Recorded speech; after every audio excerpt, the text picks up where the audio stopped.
Happy Monday, everybody. Excited to dive into this show, and it is a really good one. In this video, I'm giving you guys five must draft players for Fantasy Football 2025. The last one is one of my favorite sleepers this year that you can get at the time it's recording, round 13. And this guy is going to potentially be the wide receiver one on his team. So big time sleeper at the end that you must draft. Amazing value, but five big names, a couple obvious ones, but I'll explain why you need them on your team. Big episode here. If you are new to the channel, make sure you guys do subscribe, and everybody else who's a regular, hit the thumbs up. Let's get the algorithm kicking here and get the fantasy football season intact. Takes less than a fraction of a second to hit the thumbs up. Really helps the channel. And I also want to make this interactive in the comments below. Let me know which player you think is a must-have. Who are you saying, hey, man, I got to have this guy? If you're in the car, go to the YouTube channel at Fantasy Football Counselor and leave a comment below. And on the YouTube channel, let me know who is your must-have. I want to hear everybody's, like, you got to have this player. If you can't have them, then, life does not seem normal, like in your fantasy world, for that matter. Anyway, so hit the thumbs up. By the way, I want to start off, last year I always did like these news segments. Remember this, guys? You remember this? We now have breaking news. Do you guys remember Breaking Brad? Well, I want to kind of start doing that at the beginning of the shows to kind of get that excitement. I don't really have a lot of news because it's really been a slow news day. But on my Instagram, if you're not following, go follow my Instagram. I did a before and after picture. It's literally going viral. It's almost at 1 million views. Time of this recording, you're probably like well over 1 million views by the time I release this video today. But it's a spot the difference video here with Brittany Mahomes. Again, can you guys spot the difference here? It's not really a big, doesn't zoom in properly here on this camera, but there you go. So I'm doing fun stuff here on my social. So make sure you guys are following on social at Fantasy Football Counselor as well. And yeah, see if you can go spot the difference on that video. I won't say it here on the channel. Just go to my Instagram page, okay? So hit the thumbs up and make sure you guys do grab the 16-round draft solution. You can use code WIN to save. It is out now. So all my sleepers are there. Everything you need to smash your leagues is in 16 rounds. It's literally a cheat sheet. So grab 16 rounds right now. You will not be disappointed. You guys are going to be the happiest people in your draft because you guys are going to be light years ahead of everybody, and you're going to leave everybody else in dust. 16 rounds, use code WIN to save. Okay, I've linked it below. All right, so let's dive into this here, guys. The first player I must have. I have to have him. And here's the thing. Straight up with you, I'm in 2 leagues. One's Dynasty. I've got this guy. And I just got him as well in my 2K buy-in league, Mega League, which I'm in the middle of a draft right now. It's a 6-hour slow draft. And there's this one guy in the league that's really annoying me because what he ends up doing, I don't know if you guys know this here, but let me explain before I get to these players here. Again, I like to have these chats before. Feel free to jump to the players if you want to. I'm going to put some timestamps to some of them, but if not, there's going to be a little scroller. You can scroll, but there's gonna be interesting stories here on the show as well. So I'm in this slow draft here, and there's this guy in the middle of the draft that's literally using the entire 6 hours. It's a 6-hour slow draft, and he literally wastes like the last minute. He's purposely getting in my head, everybody in the league's head, because everybody's drafting along. When it's my turn, I'm at the 1.09, and by the way, it's a 1-point PPR, tight end premium, so tight end gets 1.5 per reception. But I don't care. I still wait on tight ends. I load up on those running backs, but again, this guy just keeps taking forever, and he's kind of in the middle. I think he's at the 1.07. So I come up, I get the 1.09, swing back around, get my second pick, and then I get this other guy, and then boom, you're kind of stuck there for 6 hours. And every single time. So he's purposely doing this to piss everybody off. This is why I hate slow drafts, right? And I'm okay with slow drafts as long as everybody's involved, but you always get that one a-hole that does that. Anyway, I wanted to share that story pissing me off. And he's on the clock right now. He's about an hour and a half into his pick. And I think we're in the 6th round or something like that. So really, really, really, really annoying stuff. Okay. Wanted to share my frustrations with you guys. All right. First one here is Ashton Jeanty. I want to talk about Ashton Jeanty here. Well, thanks, Captain Obvious. Obviously, Jeanty's a must-have. Well, you'd be surprised because I got him at the 1.09 in a so-called experts league. I had, again, it's a tight end premium. I had Brock Bowers come off ahead of him, which is crazy. We're going to talk about that in a second here. I'm not going Bowers. Way too expensive. Remember what happened to Laporta. I still think Bowers is great. But Laporta last year, 2nd round, busted. And we were telling you to draft Laporta, 2 years ago, we got him in the 10th round. And last year, everyone told you second round because the sheep jump on things. And anyway, so Genty fell to the 1.09. And I was, dude, I won't want to tell you how excited I was to get him there. Here's why I love him, okay? First of all, generational talent. That's all you need to know. And I was actually, like, I've been watching a lot of film. I'm actually going in there watching RJ Harvey and all these other guys' film and Judkins' film. And whenever I go to like Genty, so I implore you guys to try this as well on YouTube. Go on YouTube and just look up like Ashton Genty highlights, and then go look at the other running backs highlights. Now, mind you, 4.4 speed, he's fast, but he looks outstanding, okay? Absolutely outstanding. And again, these are highlights. I actually watched him in a bunch of game film as well, where he's running for short yardage and stuff. I just kind of watched the whole thing. But when I watch watch his videos, he's amazing. Like, the ability to shed tackles, he's got that stiff arm, and he does a spin move when he needs to. He can run on the outside, and he's got that explosive speed where he just runs. This is the cool thing, right? Not only does he have the burst off the line, he's got the long end speed. So once he gets going, like a Saquon, like nobody's catching him, like when he's in that open field. So, we're looking at 300 plus attempts, I would say minimum. They got to run this guy. You don't draft a running back in the first round to sit him, right? 5'9", 215, 4.4 speed. We're talking workhorse capable, 370 plus attempts last year in college. I mean, this guy is prime. Now you can say, well, Joey's on a crappy team, but listen, it's a different team now. It's a different team, different quarterback, improved O-line. They got a receiver there, Jack Besh, we'll talk about in a second. But I'm really excited about this offense. And again, if you're in the first round, do I like Byjan more? Yes, I guess he's safer for sure, but Genty upside talent, especially in Dynasty, just absolutely amazing. Even in redraft, I got him. So I'm all in on him. I got him in my big money league, and I'm all in. I'm all in. So that's it. That's it. You're gonna hear a lot of Genty this year. And if he busts, so be it. I got tons of RB depth. I'm good either way, but I'm all in. Okay. The next guy here, again, the first two or three are kind of like safe and not going to say boring, but there's a reason why I'm telling you to draft him. Okay. Next guy is Josh Allen. Now stick with me on this one. Okay. You say, well, Joe, Josh Allen, that's kind of obviously the must-have. But listen, when you're in this round 2 to 3, right? You've gone running back. You've listened to my strategy. You got 16 rounds. Or maybe you got wide receiver and you're thinking running back, and maybe Allen falls to 3. But I got the 1.09. I was lucky. I got Allen in the 3rd round in this big money league. I was thinking round 2. I'm like, no, I'm going to get another running back. And then he actually fell to 3. So I was like excited. And as soon as I went with him, I think it was Jaden Daniels that came off right after. So you're looking at mid-round 3. If he falls, you are lucky to get him. But here's why you got to get Josh Allen. Because I don't like some of the talent that's in round 2 or 3. And I want to just get quarterback done with. And it's not even just get it done with. You are basically securing 350 points minimum for your entire year. So I just like Allen better than Hurts, because Hurts, you kind of got that Super Bowl hangover potential, right? Jaden Daniels, you are at risk of a maybe sophomore slump. I would hate for you guys to get Jaden Daniels and he ends up having a CJ Stroud type sophomore year. I would hate for you guys to kind of go through that. So again, Allen just feels, knock on wood, or whatever you want to do superstitious wise, like the safest bet. You got to look at who else is coming off round 2 to 3. T. Higgins, for example. I mean, why would you waste your pick on a wide receiver 2 on his team guaranteed in the 2nd or 3rd round? And here's what I hate about the consensus that Sheeps, right? They just do the same crap over and over, the copy and paste BS with the Higgins. Like 2 years ago, Higgins was drafted in the 2nd round. He busted. He played 12 games, ended up finishing 51st. Not last year, but the year before. Then last year, they weren't on Higgins. So Higgins has a good season this past year. And now they're on him again. So it's like, good year, they're on him. Bad year, they're off him. Good year, they're back on him. And again, you're wasting a pick on Higgins. There's other guys I think that are a waste. Rashee Rice, again, I see the upside. I see the talent. I don't think the suspension is going to happen. If it does, whatever.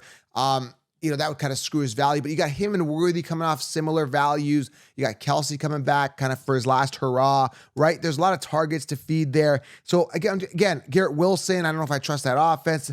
Then you got Jonathan Taylor, who's injury kind of prone throughout the years. So you got all these other guys that are kind of dicey and kind of weird and kind of in weird situations, or wide receiver 2s. I'm just like, Josh Allen, why not anchor my team? And then you're done with quarterback. Then you can start focusing on other areas. And you can get a backup quarterback later, which I explained in 16 rounds, but you're done at quarterback. You're done. It's over. Like, you're good. You're good to go, right? So I really like Josh Allen here at the 2-3. I mean, if you wait till the end of the third, he might not fall. I'm just telling you right now. So I was lucky to get him. Again, I went 1.09, came back, got him on the third, like the end of the third, pretty much. Okay. But it was close. Like, Daniels came off right after. So I could have been Allen the next pick. So I got him. My team is anchored, and I'm going to get a good backup. You always get a good backup quarterback in a one quarterback league. You get two quarterbacks to one quarterback, two quarterbacks to a three quarterback or super flex. You always have that extra quarterback on deck, on your bench, because you want to cover potential lack of performance, which I don't see that happening with Allen. Unless his wife cheats on him again or something like that. Now you're saying, well, George didn't cheat on him. She was in a movie with Michael B. Jordan. Okay, I still count that as cheating. It is what it is. Kissing another guy on set, acting, right? Whatever. But, so you get a backup to cover lack of performance, bye weeks, or injury. God forbid, Josh Allen. Hopefully that's a good season. So I like him, and he's a must-have for me, especially in those early rounds. Now, if I missed out on him, that's fine. I got a backup plan of other quarterbacks I like, okay? Explain that in the 16-round draft session. The next guy, listen, hear me out on this one. It's boring, I know, but I ended up getting this guy also in one of my leagues. Again, as a kind of a staple. There's a lot of rookies I like. There's a lot of younger players I like that I can get later, including the fifth guy I'm going to mention here. But having Courtland Sutton, here's the reason, right? Number one, I believe in Bo Nix, okay? Now, I still like Pat Bryant later as a sleeper. If you don't know who that is, follow this channel, okay? Get 16 rounds.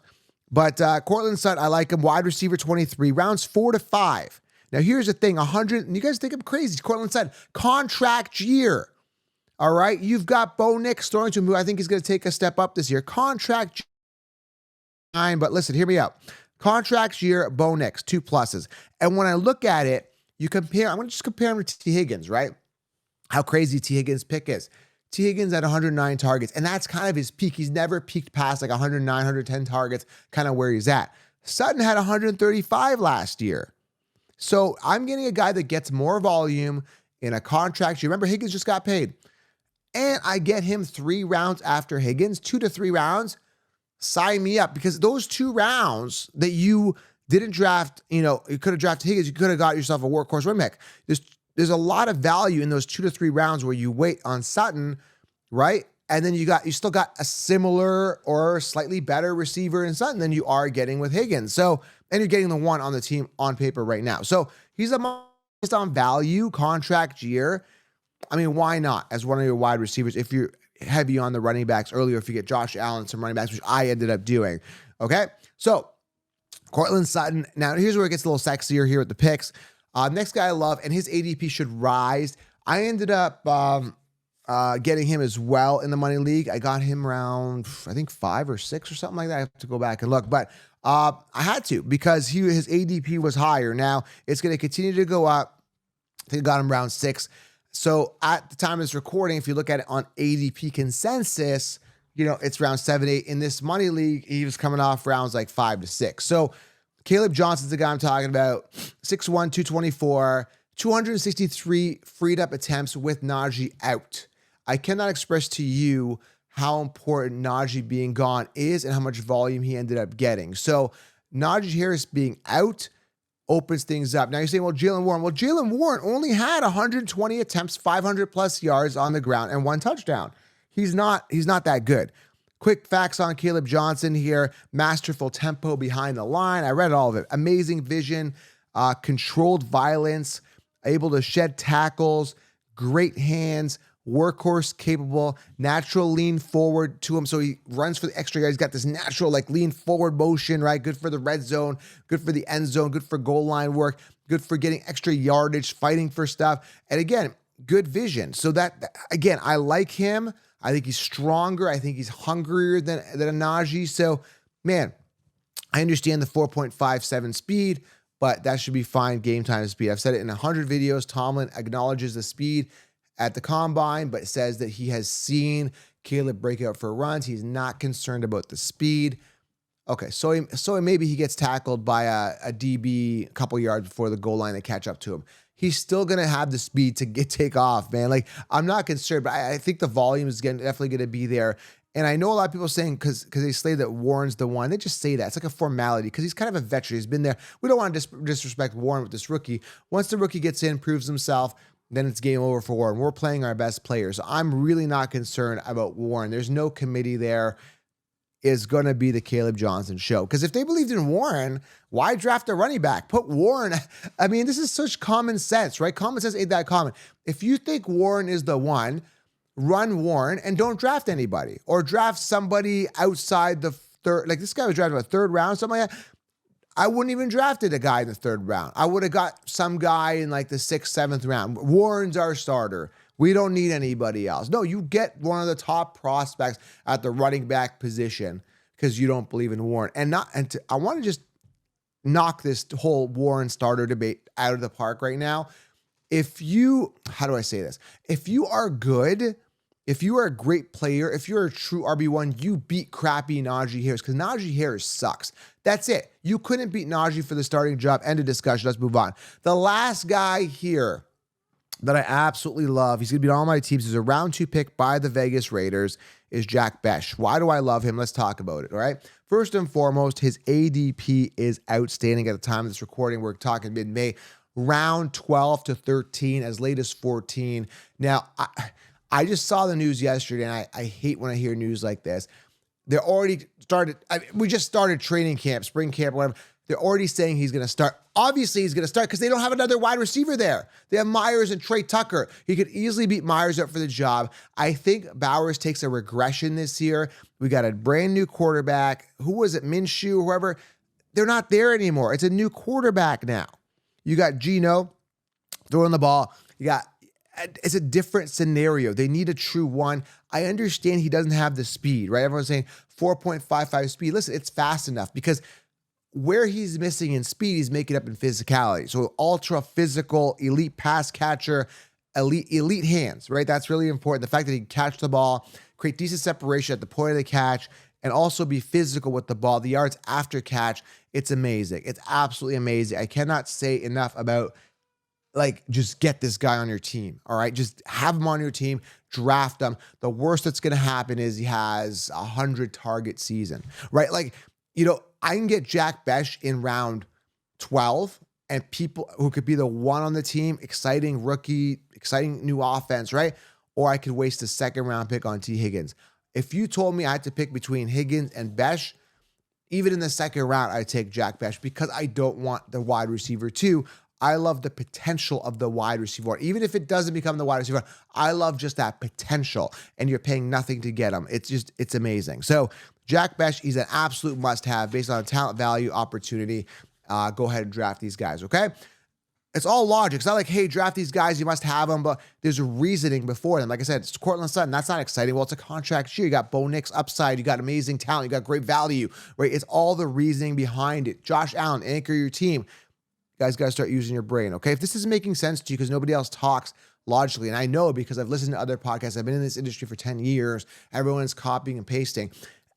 You know what's funny? I'll tell you in another show, actually. I was listening to another show, and some guy was recommending, like, Justin Fields. I'll tell you about it later. It's crazy as your ace quarterback. Anyway, I see the upside with running, but, like, you want to be safer at quarterback. You don't want suspect situations at quarterback. You can't take risk at your quarterback position. You need security at least at that position where you kind of get more, like, you could see visually more security at the quarterback. So why not anchor that in, right? With running back, you got injuries, that's why you get a lot of running backs to cover yourself. Wide receiver, you got these wide receiver committees. Tight ends, always a bit of a toss-up, But with quarterback, you can see the stats. You can see consistent stats, right? So you want to make sure you try to get the best possible quarterback. And by risking it, by making like a guy like Fields is your one, very risky, right? There's other positions I like to risk. Quarterback ain't one of them. All right, let me know what you guys think. Hit the thumbs up. Go grab 16 rounds. Hope you guys enjoyed the video. We'll talk soon. All right, guys? I'm out.